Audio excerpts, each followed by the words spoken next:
কিছু সম্মানী দেওয়ার জন্য। আইনটা এমনভাবে করা হয়েছে, প্রথম দিনই আমি আব্দুল্লাহ সাহেবকে এই কথাটাই আমিও প্রথম দিনে বলেছি যে এই আইনটা থাকতে পারে না, দুস্থ শব্দটা থাকতে পারে না। সেক্ষেত্রে আমি একটু বসে ভাবছিলাম যে এই শব্দটা অন্তত আমরা যদি কোনো রকমভাবে চেঞ্জ করে পরিবর্তন করে বিধিগতভাবে আমরা সম্মানী শব্দটা করতে পারি, তাহলে অন্তত আপনাদের কাছে মুখ দেখাতে পারবো। আমি চেষ্টা করবো আমার সময়কালে সেই শব্দটা পরিবর্তন করতে।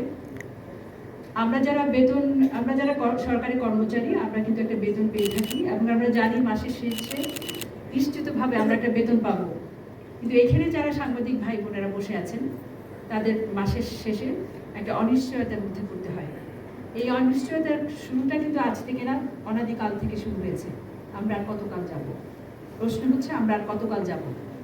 আমরা এত সময় পরে, স্বাধীনতার এত বছর পরে, আরেকটা স্বাধীনতার পরে আমরা অবশ্যই চাই যে আমাদের একটা বেতন কাঠামো দ্বারা একটা বেতন কাঠামোর মধ্যে আমরা পড়ে যাই। সাংবাদিক ভাইদের এটা একটা প্রাণের দাবি। আমাদের হাতে এসেছে গণমাধ্যম সংস্কার কমিশনের রিপোর্ট, আপনারা হয়তো আজকালের মধ্যে সেটা ওয়েবসাইটে দেওয়া হয়েছে এবং সেখানে কতগুলো সংস্কারের বিষয় এসছে। আমরা সরকারিভাবে সেটা কতটুকু সুপারিশমালা আমাদের জন্য, সাংবাদিক ভাইদের জন্য যতটুকু আমাদের খুব লাভজনক হবে, অথবা আমাদের প্রাণের দাবি এতদিন যা ছিল তার সাথে সমন্বয় করবে, সেই দাবিগুলো অবশ্যই আমরা সুপারিশমালাগুলো আমরা পালন করতে চেষ্টা করব। আমার উপদেষ্টা মহোদয় এই মুহূর্তে আমার কাছে বলে গেছেন যে এটার একটা অ্যাকশন প্ল্যান, অর্থাৎ সুপারিশ করতে পারি, সেই বিষয়গুলো আমরা একটু দাঁড় করাবো খুব দ্রুততার সাথে। এখানে আমি যদি একটুখানি দেখি আপনাদের, প্রথমেই কথা হচ্ছে যে আমাদের সাংবাদিকদের রয়েছে, শাসক থেকে উল্লেখ করেছেন মালিকানার সংকট। আমার মনে হয় প্রতিটা পরিবর্তনের পরে মালিকানার সংকট দেখা দেয় এবং আপনারা কিন্তু সেটা এই রিসেন্ট যে পরিবর্তন হয়েছে সেটার মধ্যে আপনারা দেখেছেন। রয়েছে আইনগত সংস্কার প্রয়োজন। উনি ধরেছেন সংবাদ মাধ্যমে জবাবদিহিতা। আমরা আসলে যারা সাংবাদিকতা করি, আমি নিজেকেও মনে করি যে যেহেতু একসময় আমি সাংবাদিকতা করেছি, আমি সাংবাদিকদেরই একজন। আমাদের আসলে এই মুহূর্তে যে তথ্য যুদ্ধটা শুরু হয়েছে বাংলাদেশে, এই তথ্য যুদ্ধের সপক্ষে কাজ করতে হবে।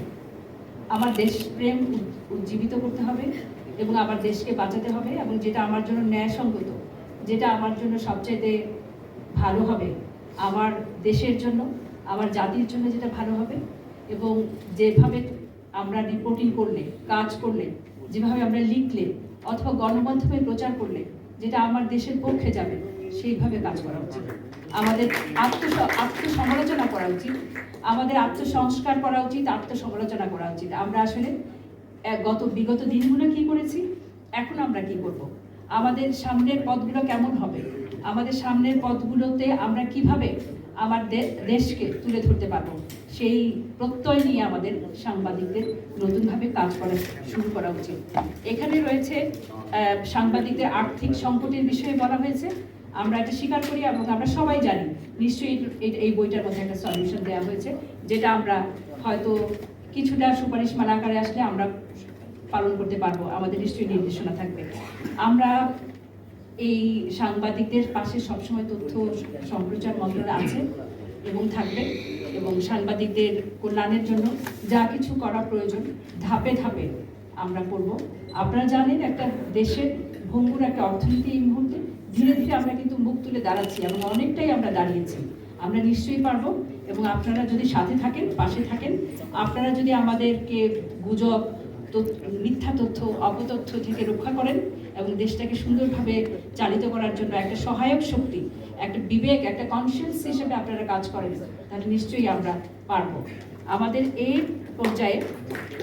পর্যায়ে আমাদের 374 জন সাংবাদিক এবং যারা মৃত্যুবরণ করেছেন সে সকল সাংবাদিকদের প্রায় 1,93,90,000 টাকা অনুদান দেওয়া হচ্ছে, এবং এর মধ্যে মৃত্যুবরণকারী সাংবাদিকদের রয়েছে 11টি পরিবার।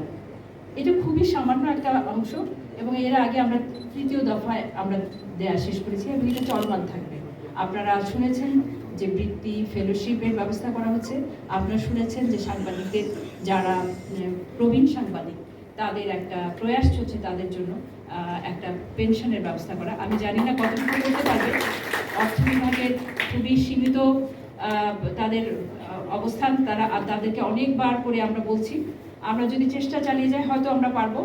আমরা সামনের দিকে এগিয়ে যাব আপনাদের হাত ধরে, আপনাদের সাথে নিয়েই আমরা একটা সুন্দর নতুন দেশ মানে এগিয়ে যাব। নিশ্চয়ই আমরা সেই জিনিসটা পারবো। আপনাদের সকলের সমৃদ্ধি কামনা করছি। আজকে যারা এখানে আমাদের অনুদান অথবা সম্মানটা নেবেন, আমরা শুনেছি যে এটা আপনাদের কষ্ট হয়, আমরাও বলছি এটা আমরা আপনাদেরকে দিতেও আমাদের কষ্ট হয়, তারপরও সামান্য কিছু আপনাদের পাশে থাকার বিষয়টি আমরা নিশ্চিত করতে কল্যাণ ট্রাস্টের সাথে আমি তথ্য সচিব হিসেবে আপনাদের পাশে আছি সবসময়। ধন্যবাদ। আপনার ভালো